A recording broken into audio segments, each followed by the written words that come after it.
सुखदेव मुनि जी राजा परीक्षित को बता रहे हैं कि हे राजन, हम आपको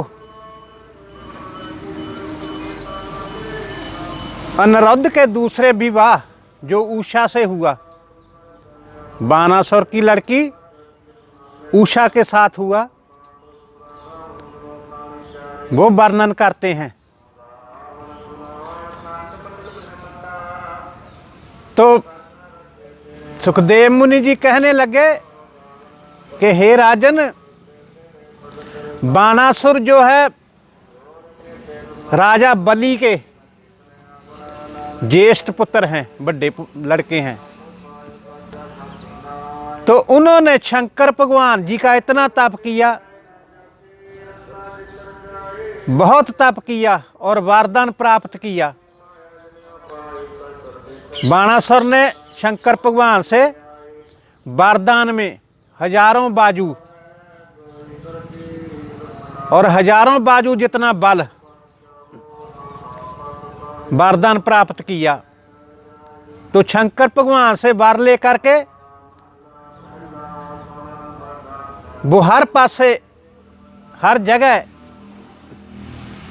अपना लोहा मनवा रहे हैं, अपना राज्य कायम कर लिया, अपना अधिकार जमा लिया।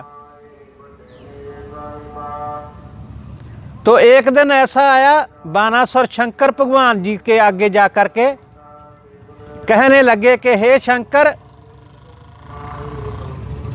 जा तो आप मुझे ये बताइए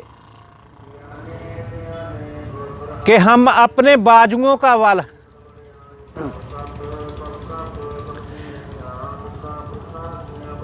किस बलि के साथ, किस सूरवीर के साथ अजमाइश करें। अगर कोई नहीं है हमारे बराबर का तो स्वयं खुद आप हमसे युद्ध कीजिए। बानासुर की ये बात सुनकर शंकर भगवान जी गुस्से में आ गए और कहने लगे कि अरे बानासुर, मैं अभी तेरे गर्व को, तेरे अहंकार को और तेरी ताकत को चूर चूर कर देता, परंतु आपने हमारी बहुत कठिन तपस्या की है, इसलिए हम आपको क्षमा करते हैं, माफ करते हैं। शंकर भगवान ने बानासुर को एक तावज दिया, झंडा दिया कि बानासुर, इस निशान को, इस झंडे को ले जाइए, अपने महल के ऊपर लगा दीजिए। जिस समय ये तावज गिर जाएगा, आप समझ लेना कि आपकी बाजुओं को ताकत दिखाने वाला कोई बलि पैदा हो गया है।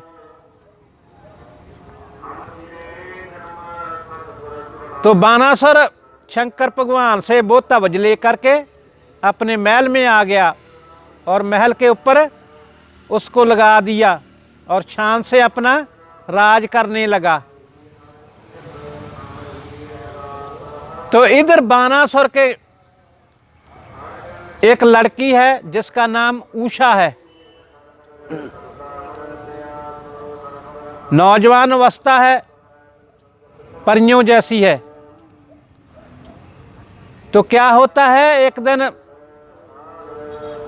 सोई हुई है, स्वप्न में उसको कृष्ण महाराज के पोतरे अनिरुद्ध जी, प्रद्युम्न के लड़के अनिरुद्ध जी के दर्शन हुए। उनका चेहरा, उनकी सूरत देख करके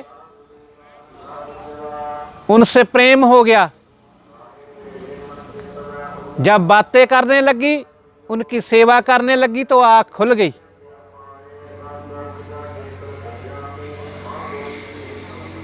तो इसी परेशानी में बैठी हुई है, मन में सोच रही है कि ये कौन होगा। मन ही मन उसको अपना पति मान लिया। तो उसी समय उसकी एक सखी, एक सहेली वहां आई और उसने जब उषा को ऐसे निराश देखा तो पूछ रही है कि ऐ सखी, आपका चेहरा क्यों उतरा हुआ है, क्यों निराश हैं आप? तो उषा ने पास बिठाकर कहा कि हे सखी, हम स्वप्न में ही किसी को दिल दे बैठे हैं, हम उससे शादी करना चाहते हैं, परंतु उसके बारे में हमको कोई मालूम नहीं है, पता नहीं है कि वो कहाँ का रहने वाला है। मैंने स्वप्न में उसको देखा है। तो चित्तररेखा जी उषा को बोल रहे हैं कि हे सखी, मैं चित्तर बनाने में माहिर हूं, इसीलिए मेरा नाम चित्तररेखा पड़ा है। हम आपको तीनों लोगों के चित्र बनाकर दिखाते हैं, तो आप बता दीजिए कि वो कौन है। अगर आपको मिल गया, पहचान लोगे, तो हम वायदा करते हैं कि उस इंसान को, उस आदमी को आपके पास लाएंगे। तो ऐसे चित्तररेखा देवों के, गंधर्वों के, ऐसे सभी के बार बार चित्र बना रही है, दिखा रही है। तो उषा बोल रही है कि इनमें कोई भी नहीं है। तो चित्तररेखा ने कृष्ण भगवान का एक चित्र बनाया, तो उषा को दिखाया। जब उषा ने कृष्ण भगवान का चित्र देखा तो उसने कहा कि इसी के परिवार का कोई, इसी के वंश का कोई लड़का है,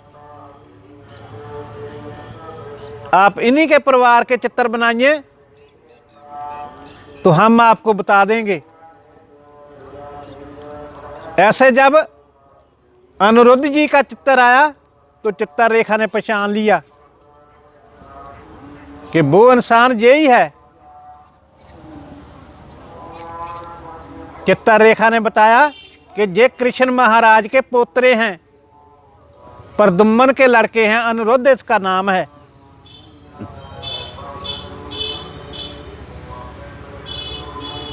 तो उषा बोल रही है कि ए सखी, अगर तू इसको मेरे साथ मिला देगी तो मैं तेरी दासी बनकर रहूंगी,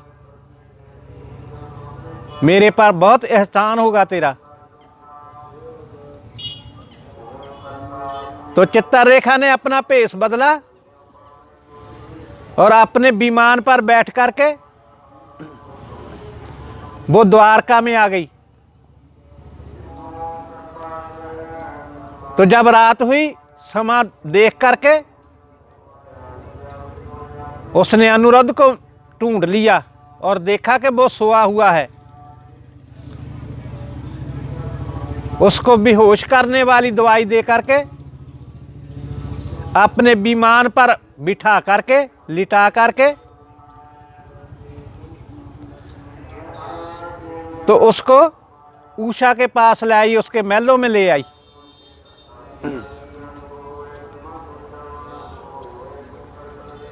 तो जब अनिरुद्ध जी की आंखें खुली, देख रहे हैं कि हम अपने महल में तो नहीं हैं, कहीं और हैं।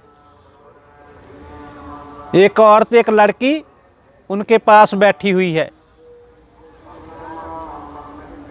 तो उसको पूछ रहे हैं कि अरे बहन, ये किसका महल है, हम कहाँ हैं, तो हमको जहां क्यों लाया गया है। जब अनिरुद्ध की बात सुनी तो उषा लज्जा से सर नीमा करके, आंखें नीची करके उनको बोल रही है कि हे स्वामी, हमने आपको अपना पति मान लिया है। आप स्वप्न में मेरे को मिले थे, सारी मिथ्या बताई उसने, और कहने लगी कि हमने आपकी आज्ञा लेने के लिए आपको जहां बुलाया है। तो अनुरुद्ध जी बोलते हैं कि कौन होगा जो आप जैसी कन्या को पाकर धन्या नहीं होगा, परंतु आप ऐसा करिए, शीघ्र से शीघ्र हमको द्वारकापुरी में पहुंचाने का कष्ट कीजिए। हम अपने महल में जाकर के अपने माता पिता से बात करेंगे आपके और हमारी शादी की। तो अभी ऐसे बातें ही कर रहे हैं, वहां पैरोंदारों ने मर्द की आवाज सुन करके, गैर आवाज सुन करके सेवादारों ने बानासुर को जा इतला दी। तो बानासुर ने जब देखा सुना तो उसने अपने लड़के को स्कंद को सैनिक दे करके भेजा कि जाओ देखो कौन है, पता करो। स्कंद सेना लेकर के आया, सैनिकों को लेकर के आया। जब आनकर अनुरुद्ध को देखा तो वो उस पर टूट पड़ा। अनुरुद्ध ने जब देखा कि हम सैनिकों के बीच घिर गए हैं, दुश्मनों के बीच घिर गए हैं, तो उन्होंने एक राक्षस को ऐसे ठोकर मारा और उसका तलवार छीन लिया। उनसे जंग किया, लड़ाई की, सभी को घायल कर दिया, स्कंद को भी घायल कर दिया। तो ये समाचार जब बानासुर को पता चला, वो बड़े क्रोध से आया और उसने नागफास से अनुरुद्ध को बंदी बना लिया और अपनी कारागार में डाल दिया। तो जब कारागार में डाला, उधर अनुरुद्ध इधर उषा दोनों एक दूसरे के लिए तड़प रहे हैं, दुखी हैं। तो उसी समय नारद जी आ गए। नारद जी ने उषा जी को और अनुरुद्ध को तरवास दिया, हौसला दिया, और बानासुर को अनुरुद्ध के बारे में बता करके वहां से चले गए।